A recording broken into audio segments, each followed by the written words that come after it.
very pleased that the first conversation I had with the governor is bearing some fruit today. I'd like to introduce you to my friend, our Governor, Phil Murphy.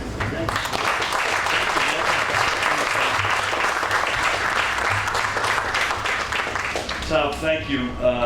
It's rare that you hear the words deep pocket New Jersey in the same sentence, so thank you for that. And Tom, thank you for your leadership as county executive, as a real, true, loyal friend for all of the above reasons. God bless you, man, and to all you do for us, both in this county and in the state.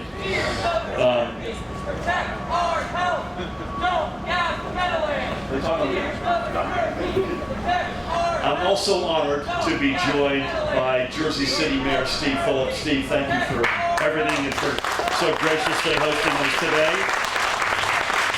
The man to your right, Assemblyman Raj Mukherjee. Raj, thank you for everything you do. New Jersey Transit President and CEO Kevin Corbett, to my left, Kevin. And Smart Local 60 Chairman Jerome Johnson to his left. Along with a host of dignitaries, VIPs, brothers and sisters in labor, elected officials, to each and every one of you, bless you all. We are here today together to celebrate the beginning of construction of this exciting and much needed extension of the Hudson-Bergen Light Rail. This currently, as you heard from Tom, is the end of the line for the West Side Avenue branch. Meanwhile, nearly 3/4 of a mile away is a part of Jersey City, as Tom has also said, that has no mass transit access. And that is all about to change. Extending the light rail will enable more Jersey City residents to get out of their cars and onto mass transit. It will enable Jersey City to maximize the potential of the Hackensack River waterfront area for smart redevelopment and economic revitalization, creating new places for residents to live, work, shop, and play. If anyone needs an example of what NJ Transit can be, look at the Hudson-Bergen Light Rail. Every day, more than 50,000 riders use this service to get to work, get to school, to live their lives. And the latest stats show that they arrive at their destinations on time, I'm happy to say, more than 97% of the time. This is how mass transit is supposed to work, as a catalyst for economic progress that gets people to where they need to be, and that also enables neighborhoods to rise and thrive. And Tom said it well. Craig was with us, Tom and myself. You guys were kind enough to take a meeting and have a cup of coffee with me when it was cold and lonely, and we spoke 98% of it about light rail, about transit generally, and infrastructure. Our roads aren't the only connective tissue that holds our state together. And too many of them, especially in burgeoning urban areas like Jersey City, are near the breaking points of congestion. Mass transit must be a critical part of our future, but for it to be that, we must continue to invest in making it stronger. That's why the budget I proposed last week includes a record amount of direct state support for NJ Transit. Nearly $600 million, a $132 million increase from the budget. Amen. That's a $132 million increase over the budget year that we're still in. This investment is needed to keep our forward progress on NJ Transit's resurgence, whether it be in personnel, rolling stock, or in our partner communities. And it will shield NJ Transit riders from a fare hike for the third straight year.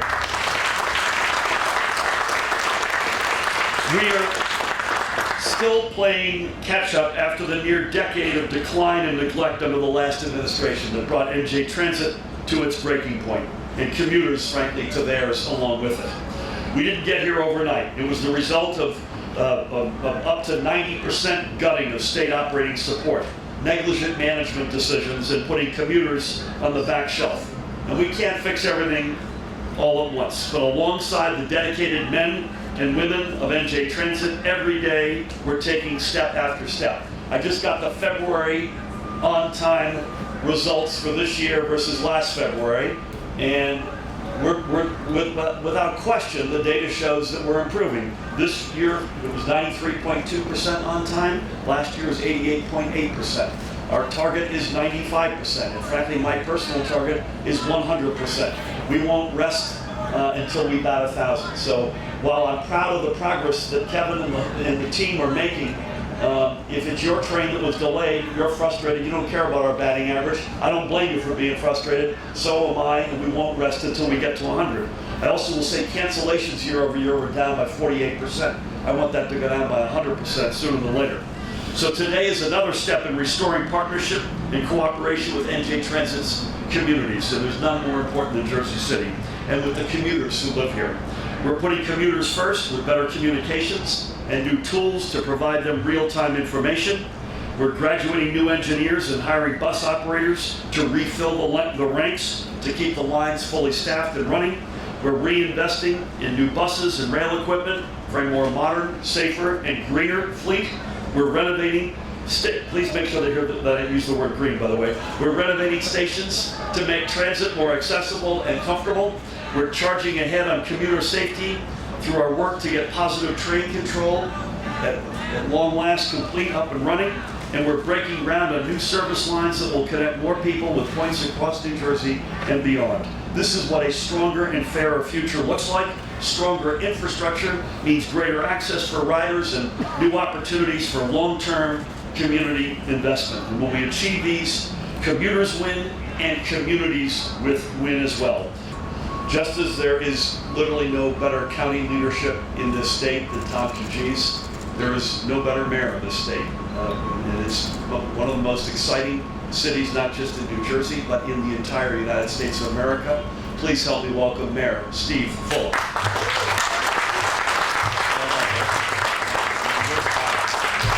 Thank you, Governor.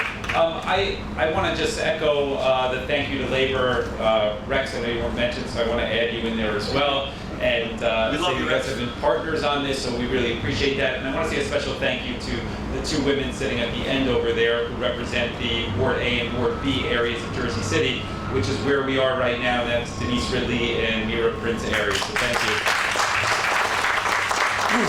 And I also want to say a special thank you to Congressman Albio Series and Senator Menendez. This is really such a great example of every level of government working together in order to drive a specific goal. And it's not only every level of government, it's one administration passing the baton to the next administration. This story here on the west side is a 25-year story, and today is a very, very significant day for that. You know, when this story started, this was mostly burning fields with not a lot of development there. And in the 1980s, they sued Honeywell in order to get that area of Jersey City cleaned up. And via consent order, it took a long time, many decades, to get to the place where we are today, where it is ready for development. Last year, Jersey City took a significant step in that property with regards to acquiring it, and it's going to become the largest mixed-use residential development in the entire region. It'll be about 7,000 units, of which 35% will be affordable housing at different levels. I also want to highlight that this part of Jersey City here, only 3 or 4 years ago, there wasn't much going on here. And now with partners like NJCU, we're building one of the largest public-private partnerships anywhere in the state of New Jersey. And directly adjacent to us, you'll see hundreds of units coming up. There'll be a new performing theater. That'll be the home to the Joffrey Ballet, about 50 yards away from here. There'll be a new supermarket about 100 yards away from here to the left. And this area will be entirely changed. Now, in order to make that a reality, you do need mass transit, and we're really thankful for the governor's commitment to this project and to Jersey City overall. This light rail extension has been the single biggest ask for Jersey City over the last couple of years, because we know that this development will never not happen, and for sure, Bayfront will not happen if we don't have this type of partnership. So I know that I can speak on behalf of all the people of Jersey City when I say we thank you, Governor, for your commitment to Jersey City. We thank you for this light rail extension, and we look forward to its construction in the very near future. So thank you. It is now my pleasure to hand the podium over to the President and CEO of NJ Transit, Kevin Corbett. Thank you, Governor. It certainly is a good news day for us, and I think, from day one, Governor, when we started talking about the importance of transportation, not just for transportation's sake, but what it means for economic growth, economic development. This is a perfect, you understood from day one that this extension had the potential to really transform the landscape of Jersey City. So today we certainly stand here to mark the early construction work that's underway at the Hudson Bergen Light Rail Route 440 Extension Project that Tom has been planning for a long time.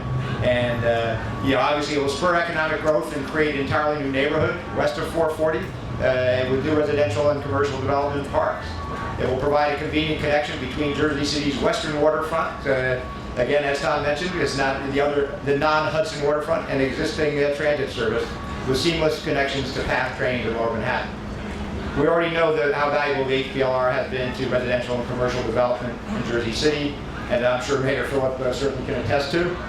Since HBLR opened in 2000, the population of neighborhoods closely surrounding the light rail stations grew by 19%, which was 7% greater than the growth in Hudson County as a whole. And more than an estimated 20 million square feet of housing and 8.6 million square feet of commercial space have been developed as a result of the HBLR between 2000 and 2016. Also of critical importance is the light rail extension does reduce carbon emissions and improve the environment for everyone. Overall, New Jersey Transit light rail service emits 0.4 pounds of carbon per passenger per mile. A personal vehicle emits more than double that, 0.89 pounds per passenger per mile. I think Doug can verify that stat. But ultimately, this project is a perfect example of the power of investing in transit. This example is also another example of a long-stalled capital project that now is advancing under Governor Murphy's administration. We certainly are proud to be delivering for Jersey City, which I would note was ranked 6th best city in the nation for public transportation in a September 19 Wallet Hub study, ahead of New York City. So, Mayor, that's certainly a bragging right. And again, I can't, let it go. All the good stats and information the governor just gave of how we're progressing New Jersey Transit, it would not have been done without his great leadership and support, which is appreciated not just by myself, but all of us at New Jersey Transit. Also, want to point out and thank Eric DeLeo and his team on the capital side with Robin, and certainly Mike Gilcoyne and Ron Nichols for everything they do on the service transport, overseeing HBLR. And certainly, always want to thank Assemblyman Mukherjee, Raj, Semper Fi, and Hudson County Executive again, Tom DeGeese, and of course Mayor Philip for your continued support for New Jersey Transit. Thanks, Kevin. Thank you, Kevin, and to your colleagues and yourself and the whole team at NJ Transit. Keep up the great work.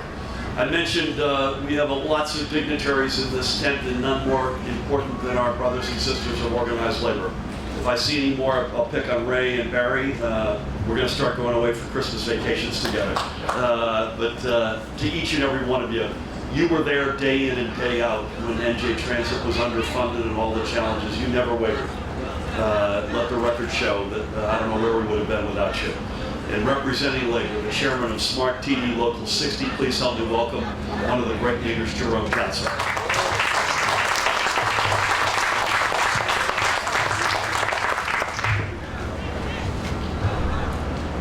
They stole some of my thunder on my prepared statements, so I'm going to kind of wing it a little bit.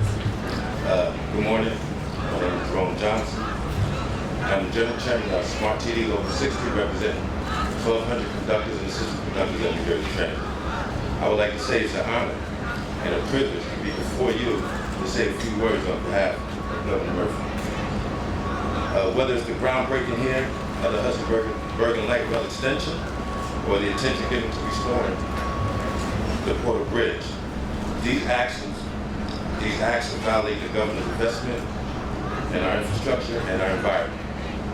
It's easy to stand here before you as a leader of labor and introduce you, once again, I had to revamp my statement, but it's easy to sit here before you as a leader of labor and talk about a governor that insists on growing the middle class.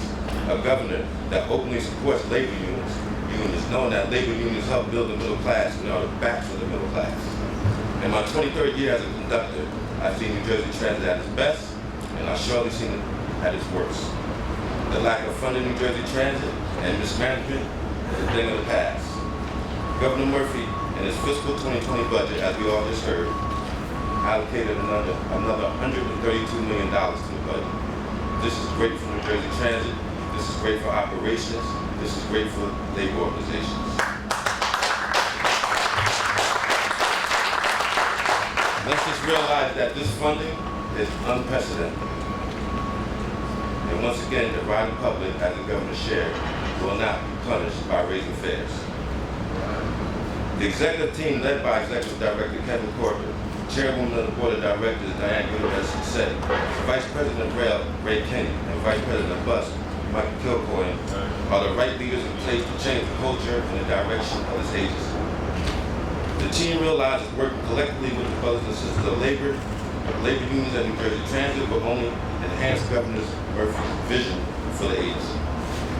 Whether it's the State Chairman of the ATU, Orlando Riley, my brother Ray Freeze, International Vice President of the ATU, my brother Barry from the Turnpike, Dave Rasmussen, our Board of Director member and our legislative rep, Joe Williams of the SMART engineers at New Jersey Transit, and myself.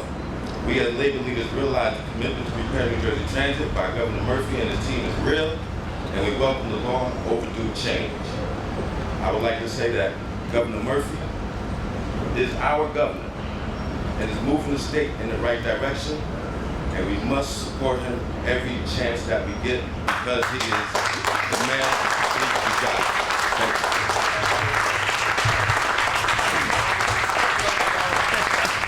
Thank you, Jerome. You mentioned it takes all levels of government. I say this a lot, it takes a village, and it's true. You need great leadership at the community level, which you provide, Mayor, at the county level, Tom, you provide. Our partners in labor, the team at NJ Transit, federal delegation. I echo the shout out to Albio Ceres and Bob Menendez for their tireless work in this arena as well as so many. And it takes legislators in the state. I mentioned, it's been mentioned a couple of times as an example, we've got a huge plus up at our NJ Transit budget. That'll be the third year in a row of record state funding for NJ Transit, and the third year in a row where the commuters will not see a fare rise. And I know Jana is happy to hear that. And Doug, I appreciate your leadership to pick two other outstanding leaders with us today. But we need the legislature to be our partner. No matter what I say or think, the budget is done together. And we've had an extraordinarily constructive and cooperative and productive relationship with the legislature in so many respects. I've signed 687 bills. But the biggest moment of the year is the one that we're in now, which is presenting a budget last week and then working with the legislature over the next several months to conclusion. It's a good process, actually. I compare it to other states, and it compares quite favorably. And one of the leaders consistently in the legislature, an advocate for Jersey City, an advocate for his district here in Hudson County, and just one of the really good guys. Please help me welcome Assemblyman Raj Mukherjee.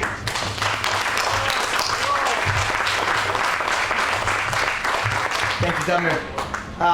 It's all been said, but briefly, Mayor Fulop, the progress the city has seen under your leadership, and will continue to see, and investments like this make some of that progress more possible. So we're very appreciative to you. When I first got to Trenton, I was getting on the budget committee. County Executive DeGise has a conversation where he corners me in the room, in the conference room, and at the county executive's offices. He says, transportation, transportation, transportation, true or false? Told me to pay attention to that every year on the budget committee, and its advice I've heeded. Kevin, first of all, thanks for having some of the thickest skin in government. We really do appreciate all of the strides, the measurable progress we've seen, and this is an example of that. This project, Jersey City, like so many of our urban communities, was built around highways, water, railroads, the tracks that the Hudson-Bergen Light Rail now operates on.